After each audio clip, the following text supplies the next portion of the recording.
सारे गुरु बड़े साथियों को कैलाश सोनी की नमस्कार। राम साथियों, जिस प्रकार से कल से जो कनीना के पास उनानी गांव में जो स्कूल के बारे में हम देख रहे हैं, जिसके अंदर पूरे हरियाणा के अंदर, पूरे देश के अंदर उन बच्चों का जो बच्चे गुजरे हैं, 6 बच्चे, और बाकी जो है कई सीरियस चल रही है। उस परिवार में न जाने क्या गुजरी है, बुरा से गुजरी। उसके साथ साथ सरकार के आदमी भी वहाँ शिक्षा मंत्री तक आई, और उसके बाद में कई नेता लोग वहाँ विपक्ष के भी गए। बहन सुरती चौधरी भी गई है, देवेंद्र हुड्डा भी गया है, दान सिंह भी गया है, और जो भी नेता, धर्मवीर जी भी गए। सभी नेता उन्होंने सभी ने अपने अपनी सांत्वना दी और उन्होंने कहा कि भाई कार्रवाई होनी चाहिए। लेकिन सरकार की सरकारी नहीं। जिस मैनेजमेंट कमेटी के अंदर जिसको लिया गया अधिकारी को, जो कि दोषी है, जिस तरह से लोग बाग बताए जा रहे हैं, वो दोषी को तो उसी मैनेजमेंट कमेटी में ले लिया उपायुक्त महोदय ने। लेकिन ये बात कहते हैं ना, ये उपायुक्त महोदय ने ले लिया है। उपायुक्त महोदय जब तक ना ले, जब तक ऊपर के आदेश ना हो, ये सब कहने की बात है। इससे ज्यादा अन्याय कुछ हो नहीं सकती। सारे देश के अंदर हाहाकार हो रही है बच्चों के बारे में, उन परिवार के बारे में ना जाने क्या क्या गुजर रही है, क्या क्या आगे जो और भी गुजरेगी। स्कूल के बारे में कोई ऐसी कोई बातें हो नहीं रही, मेरे समझ में नहीं आई। और सरकार इतनी जो है कुछ भी अभी तक पक्का प्रमाण ऐसा नहीं दिया। जो ड्राइवर दारू पी करके और गाड़ी चलाता है, क्या उसको गाड़ी देनी चाहिए? गाड़ी का भी देखते हैं तो कागज भी पूरे नहीं है, फिटनेस भी नहीं है। ये सभी नेता लोगों ने भी बताया। फिर क्या रह गया? कुछ नहीं। फिर भी तू मैं चे पे। क्या ये सरेआम हत्या नहीं है?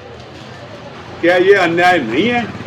इससे ज्यादा अन्याय क्या होगी और इससे ज्यादा हत्या क्या होगी? क्या और हत्या करवाना चाहते हैं?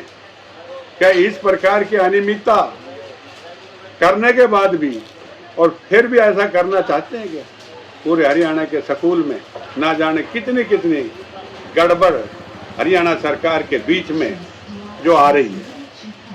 साथियों, एक सोचने की बात है। खाली एक बढ़िया भाषण देना, मोदी की गारंटी, एक बढ़िया भाषणों में कुछ नहीं है। लोगों को चाहिए काम, अन्याय नहीं। अन्याय इतनी अन्याय होगी, या अन्याय जो बर्दाश्त करने के काबिल नहीं है। और हर बिरादरी का हर मौजूद आदमी, चाहे वो वकील हो चाहे कोई भी जाति से हो, बच्चे के दिल में उन बच्चों के प्रति सहानुभूति और हमदर्दी है।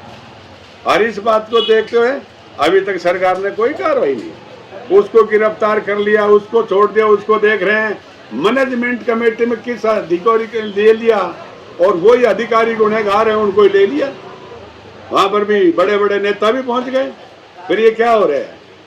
इसका मतलब ये कुछ करने वाला मुझे नजर नहीं आ रहा। लेकिन अगर इस प्रकार की बातें होती रही तो मैं सोचता हूँ जनता को जागरूक होना पड़ेगा। जागरूक होकर के इनके खिलाफ आवाज उठानी पड़ेगी, नहीं तो ना जाने किन के बच्चे और कई इन हादसों का शिकार ना बने। तो मेरे सभी से यही अपील है कि सभी साथी एकजुट होकर के बच्चों को हमदर्दी के लिए, बच्चों भगवान उनकी आत्मा ने शांति दे, लेकिन उनकी हमदर्दी के लिए और हमें सारों को एक होकर के, एकजुट होकर के संघर्ष करना चाहिए। और कोई इस बारे में पीछे नहीं होगा। अगर कोई भी नेता इस बारे में पक्षपात करे, उस नेता को भी बख्शा नहीं जाए। जनता की आवाज, जनता की आवाज में इतनी ताकत होती है, बहुत ज्यादा ताकत। तो भैया मैं तो सभी लोग से हाथ जोड़ के ये प्रार्थना करता हूँ, भाई इस मामले में जो कानूनी कार्रवाई जो है वो सख्त की जाए। सरेआम ये एक कत्ल हुआ है, सरेआम मर्डर हुआ है, और इनके खिलाफ जो भी कार्रवाई हो, मर्डर का केस हो कम से कम ड्राइवर पर तो हो कि क्या मतलब इस बात का। अगर वो दारू पी के चला रहे हैं, बच्चे उनको कह रहे हैं, बच्चे रोक रहे हैं उनको, और फिर वो मास्टर को कह रहे हैं आगे जा करके ये दारू पी के चला रहा है, बोलो कोई बात नहीं तुम आ जाओ और फिर देख लेंगे, इसको हटा देंगे। कौन सा तरीका है ये? सरेआम सारी इनकी जो तानाशाही, गुंडागर्दी, वो सरेआम सामने आ रही है, और ये जो है बर्दाश्त होने के काबिल नहीं है। और चाहे इसमें कोई सी भी सरकार हो, अब जिस प्रकार से सरकार जो दे रही ना, बड़े बड़े 400 पार के नारे, यही है 400 पार। पहले कहते थे 75 पार, फिर आई 40, फिर ये 400 पार। मुझे इन बातों में ज्यादा राजनीति नहीं करनी है, लेकिन मुझे इस बात का दुख जरूर है कि बच्चों के साथ जो अन्याय हुई, अभी तक सख्त कार्रवाई कोई नजर नहीं आ रही। और आगे देखते हैं सरकार करती है क्या। लेकिन इन बारे में सभी साथियों से यही निवेदन है, अगर सरकार कोई कार्रवाई नहीं करती है तो इनमें सभी एक होकर के बच्चों की आत्मा को शांति मिले और अब सारे मिलकर संघर्ष करें, यही मेरी सभी से प्रार्थना है। धन्यवाद, नमस्कार, राम राम। कला सोनी पहलवान।